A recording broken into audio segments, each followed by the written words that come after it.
హరే కృష్ణ అందరికీ నమస్కారము. ఇవాళటి శ్రీమద్ భాగవతం క్లాస్‌కి స్వాగతము. సో, ప్రార్థనతో మొదలుపెడతాం. నాతోటి అందరూ ప్రార్థించండి. ఎవరికైనా కుదిరితే వీడియో ఆన్ చేసి వినడానికి ప్రయత్నించండి. ఓం నమో భగవతే వాసుదేవాయ. ఓం నమో భగవతే వాసుదేవాయ. ఓం నమో భగవతే వాసుదేవాయ. ఓం అజ్ఞానతిమిరంధస్య జ్ఞానాంజనశలాకయా చక్షురున్మిలితం येन తస్మై శ్రీగురవే నమః. నమాం విష్ణుపాదాయ కృష్ణప్రస్థాయ భూతలే శ్రీమతే భక్తివేదాంత స్వామిన్నితి నామినే. నమస్తే సారస్వతే దేవే గౌరవాణి ప్రచారిణే నిర్విశేష శూన్యవాది పాశ్చాత్య దేశతారిణే. जय श्री कृष्ण चैतन्य प्रभु नित्यानंद श्री अद्वैत गदाधर श्रीवासादि गौर भक्त वृंद. हरे कृष्ण कृष्ण कृष्ण हरे हरे हरे राम राम राम हरे हरे. हरे कृष्ण. సో మనం 15th chapter canto 1 15th chapter చూస్తున్నాము. సో ఎవరన్నా శ్లోక చదవాలంటే హ్యాండ్ రైజ్ చేయొచ్చు. 19th శ్లోక ఇప్పుడు మనం కంటిన్యూ చేయాలి. సో ఎస్, ఎవరన్నా చదువుతారా?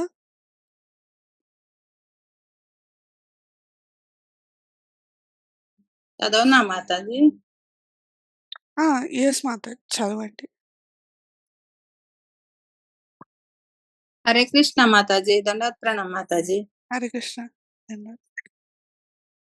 19th కదా మాతాజీ? Yes Mataji, 19th. శయ్య సనాతన వికస్తన భోజనాది శ్వైక్యద్వయస్య ఋతవానితి విప్రలబ్ధః సఖ్యుః సఖేవ పితృవత్తనయస్య శర్వం సేహే మహాత్మహితయ కుమతే రఘుం మే. అనువాదం.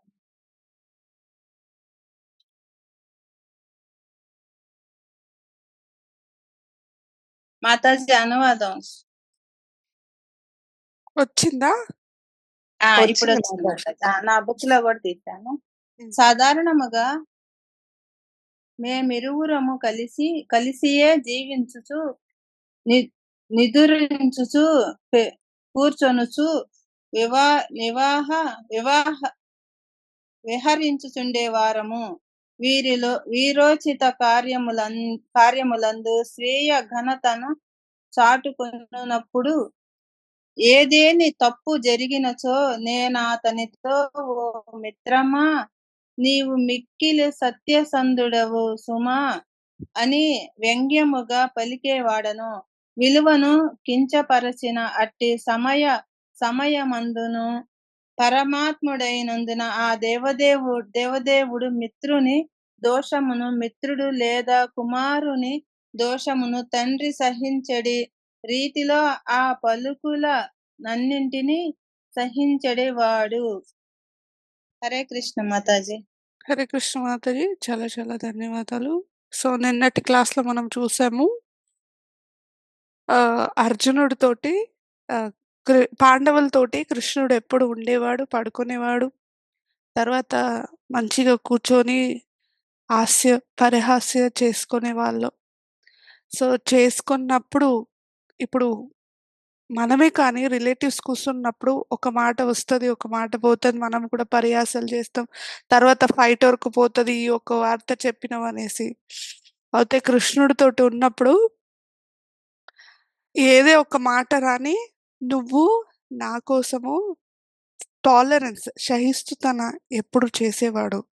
నా వాక్యాల కోసం ఎప్పుడు నువ్వు తిట్టేవాడు కాదు. అయితే మనం ఏం చేస్తాము, మనము డైరెక్ట్గా తిట్టేస్తాం, అవునా కాదా? సో, నువ్విట్లా జెప్పినావు. ఎందుకు నువ్విట్లా జెప్పినావు? అయితే ఇంకొకటి సాడ్ పార్ట్ ఏమవుతుందంటే, తర్వాత మనము మాట్లాడం. ఎన్నో రోజుల వరకు మాట్లాడం. ఎందుకు మాట్లాడమంటే, వాడిట్లా జెప్పిండు నన్ను, నేను చెయ్యకపోతేను అనేసి అనుకుంటాం. సో, అయితే కృష్ణుడు అట్లా ఉండలేదు. ఆయన పూర్ణ పురుషోత్తం భగవంతుడయిన తర్వాత కూడా, ఆ భగవంతుడి రోల్ ఏం లేదు. అయితే మనకి చెప్తున్నాడు, మనం ఎట్లా ఉండాలి? ఒక్క ఇప్పుడు గ్రూప్‌లో ఉండేతప్పుడు మనము ఒక్క మాట పోతది, ఒక మాట వస్తది. యాస్ ఎ రిలేటివ్స్ మనము గూడా చూడొచ్చు. సో, మనము ఎట్లా ఉండాలి అనేసి చెప్తున్నారు ఎవరితో, ఇది అర్జునుడికి, తర్వాత కృష్ణుడికి మనకేం వాళ్ళంతా ప్యూర్ శుద్ధ భక్తులు. వాళ్ళకి మధ్య ఏముండదు. అయితే ఇది మనకి చెప్తున్నారు అనేసి తెలుసుకోవాలి. సో, నెక్స్ట్ శ్లోక అం జయశ్రీ మాతాజీ చదవండి. అంకరాజు జయశ్రీ. శ్లోకం పెట్టండి మాతాజీ. ఆ! యెస్. 20థ్ శ్లోక. యాహ్! సోహం హ్మ్. సోహం నృపేంద్రరహితః పురుషోత్తమేన సఖ్యా ప్రియేణ సుహృదా హృదయేన శూన్యః అధ్వన్యురుక్రమ పరిగ్రహమంగరక్షన్ గోపైరసద్భిరబలేవ వినిర్జితోస్మి. తాత్పర్యం: ఓ రాజా, ప్రియ సఖుడును సుహృత్తును పూర్ణ పురుషోత్తముడును అగు శ్రీకృష్ణు నుండి నేనిప్పుడు దూరమైతిని. తత్కారణముగా నా హృదయము శూన్యముగా గోచరించుచున్నది. ఆ దేవదేవుని పత్నులకు రక్షణము వసగునప్పుడు అతని అభా అభావ కారణమున నేను నీచులైన కొందరు గోవులచే ఓడింపబడుతుంది. హరే కృష్ణ మాతాజీ. హరే కృష్ణ మాతాజీ. సో, ఇక్కడ ఏం చెప్తున్నారంటే, ఒక్క లీల గురించి చెప్తున్నారు. ఈ లీల ఎక్కడ నడిచిందంటే విష్ణు పురాణంలో ఇచ్చబడింది. సో, ఏమైందంటే ఒకరోజు ఈ దేవతలు పత్నులందరూ, భార్యలందరూ ఏమంటారంటే, ఒక ప్రార్థన సల్లిస్తారు కృష్ణుడికి. సో, సల్లిచ్చినప్పుడు ఏమంటారంటే, కృష్ణుడికి ఒక భార్యలాగా నేనవ్వాలి అనేసి అందరూ ఆశిస్తారు. సో, మనకు తెలుసు 5 రసాలున్నాయి. 5 రసాల నుంచి మనము కృష్ణుడిని ఏదే ఒక విధంగా మనము యాక్సెప్ట్ చేయొచ్చు అనేసి. సో, వీళ్ళు ఏ రసంలో చేశారంటే మాధుర్య రసంలో చేశారు. సో, చేసినప్పుడు ఆ కృష్ణుడు గ్రాంటెడ్‌గా ఓకే అంటారు. సో, అన్నప్పుడు అర్జునుడు ఆ ఒక్క లీలలో అర్జునుడు ఏం చేస్తాడంటే, ఈ యొక్క భార్యలందరిని కిడ్నాప్ చేసుకొని ఒక ప్లేస్‌లో పెట్టింటాడు. సో, ఆ ఒక్క కారణం ఏమంటే కిడ్నాప్ చేసినప్పుడు అష్టవక్ర ముని అనేసి ఒక ముని ఉంటారు. అష్టవక్ర అంటే 8 పార్ట్స్‌ని ఇట్లా జాయింట్ చేస్తే ఎట్లుంటాడో అట్లా అష్టవక్ర అనేసి ఇది ఈ లీల మనము పరపోట్ల భాష్యంలో చూడొచ్చు. సో, అష్టవక్ర మునిని చూసి ఆ ముని ఎట్లుంటాడంటే 8 పార్ట్స్‌ని ఇట్లా జాయింట్ చేశారు కదా! సో, ఆయన ఎట్లా నడుస్తాడంటే ఇట్లా, ఇట్లా నడుస్తాడిట్లా. ఇట్లా పైన, కింద, పైన, కింద, పైన, కింద. సో, ఆ భార్యలందరూ ఏం చేస్తాడంటే, ఒకరోజు ఇట్లా అష్టవక్ర ముని పోయేతప్పుడు ఆయన నడిసింది చూసేసి నవ్వుతారు. ఏ ఛీ! ఈయన ఎట్లా నడుస్తున్నాడు. మనం కూడా అట్లే నవ్వుతాం గదా! ఇప్పుడు ఎవరన్నా పడిపోతే, ఎవరన్నా ఏమైనా చేస్తే మనం కూడా నవ్వుతాం. అట్లే ఆ భార్యలు కూడా నడిసిర్రు. అది నవ్విర్రు. నవ్వేతప్పుడు మునికి చాలా కోపం అనేదొచ్చేస్తుంది. ఎందుకొస్తుందంటే, ఒక్క రిషి కానీ, మునిని జూసి మనము రెస్పెక్ట్ ఇవ్వాలి. వాళ్ళని నవ్వరాదు. సో, వీళ్ళకింత కూడా మేనర్స్ లేదనేసి ఆయన వాళ్ళకి శాపం ఇచ్చేస్తాడు. ఒక లీల అవుతుంది. ఆ లీలలో ఒక గోవులు టేక్ కేర్ చేసే ఒక వ్యక్తి వస్తాడు. ఆయన ఇంకొక ఆయన ఏం చేస్తాడంటే ఒక వ్యక్తి వస్తాడు. చాలా చెడ్డుగా ఉంటాడు. ఆ వ్యక్తి వచ్చి మిమ్మల్ని కిడ్నాప్ చేసుకోబోతాడు అనేసి చెప్తారు. సో, ఆ భార్యలకందరికీ భయమైపోతది. అయిపోయినప్పుడు మళ్ళా ఆ అష్టవక్ర ముని దగ్గరే పోతారు. ఆ ముని దగ్గర పోయి, "మాది చేసింది నేను నవ్వింది చాలా తప్పైపోయింది. నన్ను క్షమించండి" అనేసి చెప్పినప్పుడు, సరే ఓకే. ఆ ఒక్క కవర్డ్ మ్యాన్ ఉంటారు చూడండి. ఒక గోవులకి టేక్ కేర్ ఆ వాళ్ళనేమంటారు కవర్డ్ మ్యాన్‌ని? గోవుల్ని చూసుకునే ఆయన. గోపబాలురు మాతాజీ. గోకులు గోపబాలుడు. అంటారు. ఆ! గోపబాలుడు అంటారు. గోవుల్ని ఎవరు చూసుకుంటారో. ఆ గోవులు ఆ గోపబాలుడు ఎవరు కాదు కృష్ణుడే. కృష్ణుడే వచ్చి మిమ్మల్ని కాపాడతాడు అనేసి చెప్తారు. సో, ఆ లీల జరుగుతుంది. సో, జరిగినప్పుడు ఆ గోపబాలుడు స్వయం ఆయనే వచ్చి కృష్ణుడే వచ్చి ఆ భార్యలందరిని తీసుకుపోయి వాళ్ళని పంపించేస్తాడు. ఎక్కడికి? ఇది స్వర్గానికి. వాళ్ళెందుకంటే దేవతల యొక్క భార్యలు కదా! వాళ్ళు ప్రే చేశారు. వాళ్ళ ఇల్లు అయిపోయింది పోయేసినారు. ఇదెందుకు చెప్తున్నాడంటే అర్జునుడు, చూడండి నేను ఎంతో పెద్ద పెద్ద వ్యక్తులందరినీ ఓడించాను. ఎవరిని? భీష్ముడిని, కర్ణుడిని అందరి దగ్గర నేను యుద్ధం చేశాను. అయితే ఒక సింపుల్ పర్సన్ ఒక గోపబాలుడిని నేను ఓడించలేకపోయాను అనేసి ఇక్కడ చెప్తున్నారు. సో, ఇక్కడ మనం ఏం తెలుసుకోవచ్చంటే, కృష్ణుడే మనకి శక్తులిస్తాడు. కృష్ణుడే మనకి బుద్ధి ఇస్తాడు. కృష్ణుడే అంతా ఇస్తాడు. ఆయనకే ఆ ఒక్క ఇది అధికారం ఉంది. ఇయ్యడం కూడా అధికారం ఉంది. తీసుకోవడం ఆ శక్తి కూడా తీసుకోవడానికి అధికారం ఉంది. అనేసి ఇక్కడ మనం తెలుసుకోవచ్చు. అర్జునుడికి ఎంత పెద్ద ఆయన ఆఫ్‌కోర్స్ ఆయన చాలా బో అండ్ యారో గాండీవం తీసుకుంటే ఆయనని ఓడించే ఆయన వ్యక్తి ఎవ్వరు లేదు. కర్ణుడు కూడా భయపడుకొని ఎళ్ళిపోతాడు అర్జునుడిని చూసి. అయితే ఇక్కడ అది తెలుసుకోవచ్చు మనము. ఆయనని ఓడించడానికి కూడా మనకి శక్తి ఎక్కడి నుంకొస్తుందంటే కృష్ణుడి నుంకనే వస్తుంది. ఇంకెక్కడా లేదు. అనేసి ఇక్కడ చెప్తున్నారు. సో, నెక్స్ట్ శ్లోక 21 శ్లోక ఎవరైనా చదవండి.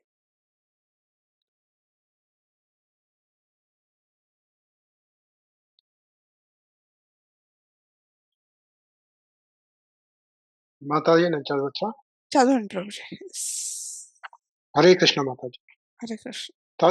తద్వై ధనుస్త ఇషవః స రథో హయాస్తే సోహం రతి నృపతయో యత ఆనమంతి సర్వం క్షణేన తదభూత సదీశ రిక్తం భస్మన్ హుతం కుహకరాద్దమినోక్తమూష్యాం.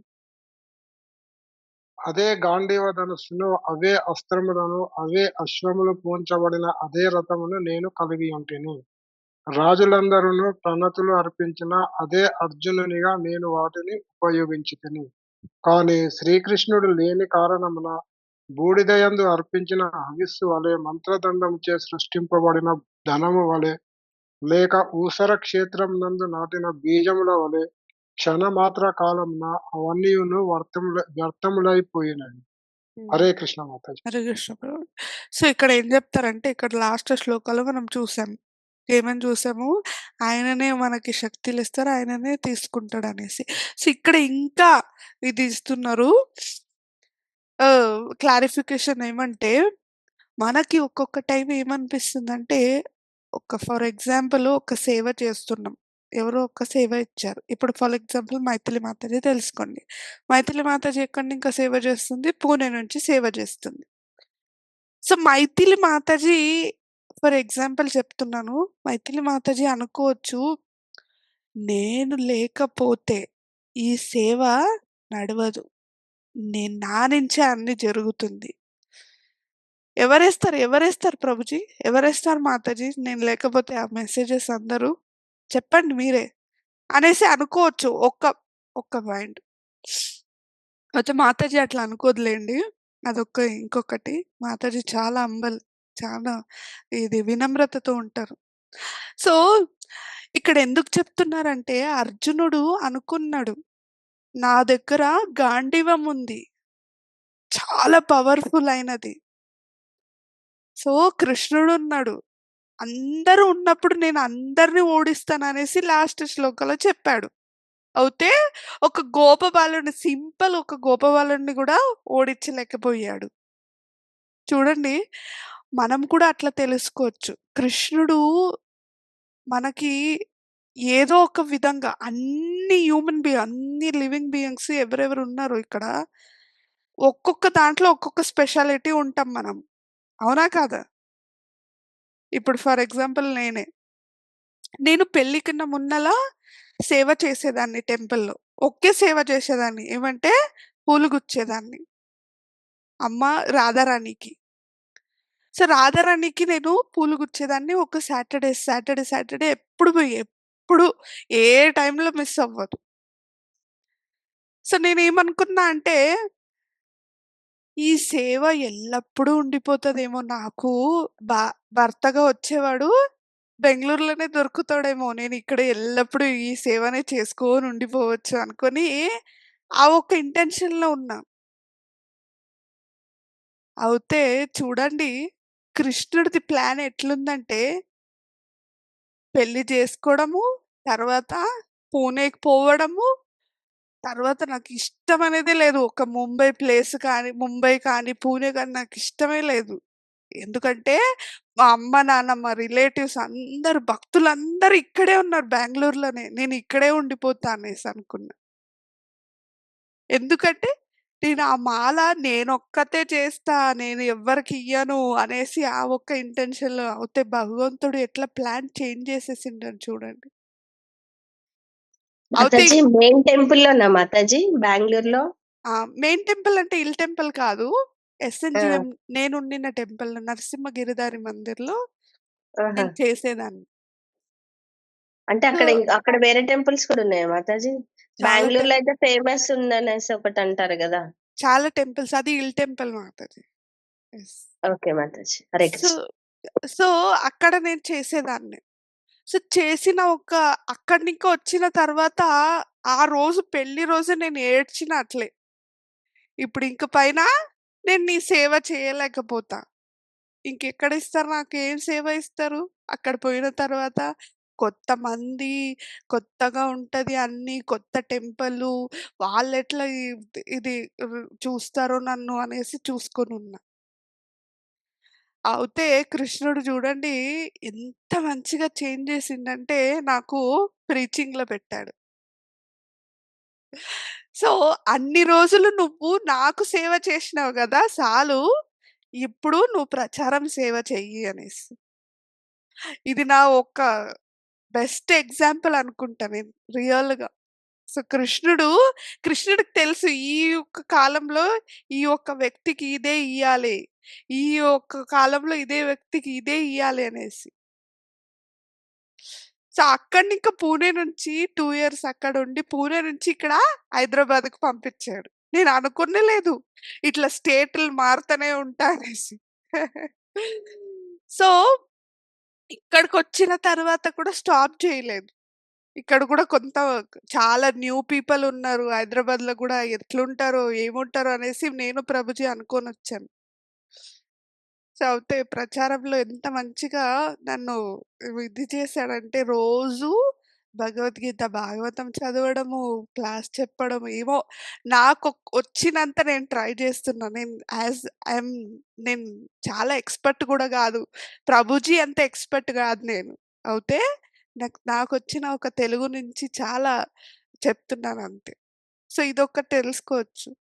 ఇంకొకటి ఎగ్జాంపుల్ అంటే ప్రభుపాదుల ఎగ్జాంపుల్. బెస్ట్ ఎగ్జాంపుల్ అది. ఆయన ఏమనుకోని పోయారు ఒక్కటే ఒక్కటే ఉపదేశం తీసుకున్నాడు ఎవరి నుంచి? వాళ్ళ గురువు నుంచి తీసుకున్నాడు. ఏం చెప్పారు? పాశ్చాత్య దేశంలో పోయి నువ్వు ప్రచారం జేయాలి. ఇంగ్లీష్ బుక్సు ప్రింట్ చేసి వాళ్ళకి కూడా ఇవ్వాలి, ప్రచారం జెయ్యాలి అనేసి. అయితే ప్రభుపాద్ తెలుసుకోవచ్చు గదా! నేనుంటేనే ఇదంతా అవుతది. నేను లేకపోతే నేను ఉండలేను. ఎవ్వరు చెయ్యలేరు అనేసి అనుకో. అయితే ఎన్నో అడ్డంకులొచ్చాయి ప్రభుపాదులకి. ఎక్కడెక్కడో ఎవరెవరినో తీసుకొని అయితే ప్రభుపాదు ఏమనుకోవచ్చు, నాకేం సక్సెస్‌ఫుల్ ఏం అవుతలేదు. నేను రిటర్న్ అయిపోతానేమో ఇండియాకి అనుకుని వచ్చేయొచ్చు గదా! ఓల్డ్ పర్సన్ ఆయన. అది యంగ్ కూడా కాదు. Old person. ఈ ఒక్క వయసులో ఎందుకండి అక్కడ పోవడం, అమెరికాకి పోవడం అంట, అక్కడ ప్రచారం చేయడం అంట. అయితే ఒకే ఒక వ్యక్తి పోయి గార్డెన్‌లో కూర్చొని ఆయన ఒక్కడే కీర్తన చేసేవాడు. ఎవ్వరు రాకపోని. ఆ ఒక్క కీర్తన విని అనా భక్తులు అవ్వచ్చేమో అనేసి అనుకోని ఒక్కడే చేసేవాడు. మనమవుతే మనం అట్లా చేస్తామా? ఇగ చూసేవాళ్ళు ఏమనుకుంటారో మమ్మల్ని. వీడికి పిచ్చేమన్నా పట్టిందేమో! భజన చేస్తున్నాడు గార్డెన్‌లో వచ్చి. అవతే పోయి గుడిలో చెయ్యాలి గదా! గార్డెన్‌లో వచ్చి చేస్తున్నాడు అనుకోవచ్చు. అయితే ప్రభుపాదులు అట్లా చేయలేదు. ఆయన ఒక్కడే పోయి అయితే అందరూ అక్కడ ఒక మ్యూజిక్‌కి అడిక్ట్ అయిపోయుంటారు. మ్యూజిక్ ఎక్కడ ఉంటేనో వాళ్ళు డాన్స్ చేసేదానికొస్తారు. ఈ యొక్క మెయిన్ రీజన్ పెట్టుకొనే ప్రభుపాదులు అక్కడ గార్డెన్‌లో చేసేవాళ్ళు. ప్రభుపాద అనుకోవచ్చు కదా! ఇక్కడ నేను చేశాను. ఇక్కడ టెంపుల్స్ కట్టాను. ఇక్కడ ఇండియాలో. అయితే నేను అక్కడెందుకు పోయి చెయ్యాలి అనేసి అనుకోవచ్చు కదా! అయితే అట్లా అనుకోలేదు. ఒకే ఒక్క ఉపదేశం. ఎవరు? ఒక గురువు, దీక్షా గురువు. గురువు చెప్పిన ఒక హ్మ్, దానివల్ల అక్కడ పోయి ప్రచారం చేసి వాళ్ళందరిని భక్తులు చేసిన తర్వాత ఇక్కడ కూడా వచ్చి ఇంకా ఫోకస్ చేశారు ఇక్కడ ఇండియాలో కూడా. ఎందుకంటే పాశ్చాత్య దేశం వాళ్ళే చేసినప్పుడు భక్తులుగా మారినప్పుడు మనమెందుకు మారరాదనేసి వాళ్ళని తీసుకొనొచ్చి ఇక్కడ ప్రచారం చేపిచ్చినాడు. చూడొచ్చు మనం ఇక్కడ. సో, ఫస్ట్ గోపాలకృష్ణ గోస్వామి మహారాజు, జుహు అదంతా టేక్ కేర్ తీసుకున్నారు. తర్వాత వెస్ట్ బెంగాల్‌లో మాయాపూర్‌లో జయప్రతాప్ స్వామి మహారాజు ఆయన కూడా వెస్టర్నియనే. వాళ్ళందరూ వచ్చి ఇక్కడ ప్రచారం చేస్తలేదా? భారత భూమిలో. అవునా కాదా? వాళ్ళని చూసి అయినా మనం చేంజ్ అవ్వాలా లేదా అండి? చెప్పండి. అవునా కాదా? మనం చేంజ్ అవుతే కదా! వాళ్ళకి కూడా వాళ్ళెంత మంచిగా వస్తారంటే మేము ఒక్కొక్క యాత్రకెళ్తాము గదా! ఆళ్ళెంత మంచిగా చీరలు కట్టుకొని ఫుల్ ఇక్కడ హెడ్ ఫుల్ కవర్ అయ్యి ఎంత మంచిగా సేవ చేస్తారంటే మనమే ఇదవ్వాలి. మనం ఒక్కొక్క టైం చూస్తాం గదా! బయట వాళ్ళని. సో, చీర కడితేను ప్రాపర్‌గా చీర కట్టాలి. వాళ్ళ దగ్గర నేర్చుకోవాలి. ఎంత సాఫ్ట్ నేచర్ అంటే అబ్బా! వాళ్ళని చూస్తే ఇంకా మాట్లాడాలే అనిపిస్తది. అంత మంచిగా సాఫ్ట్ నేచర్ వాళ్ళని చూసి నేర్చుకోవాలి మనం. సో, నేను ఈ ఇదెందుకు చెప్పానంటే కృష్ణుడు ఆ ఒక్క శక్తినిస్తాడు. ఆయన తీసుకొనేకి కూడా ఉంటాడు. అనేసి ఇక్కడ అర్జునుడికి చెప్తున్నాడు. సో, ఇంకా నెక్స్ట్ శ్లోక ఎవరైనా చదవండి. 22nd అండ్ 23rd శ్లోక. ఎవరు హ్యాండ్ రైజ్ చేశారు? సూర్యపద్మ ఆ! సూర్యపద్మ. పెట్టండి, నేను చదువుతా.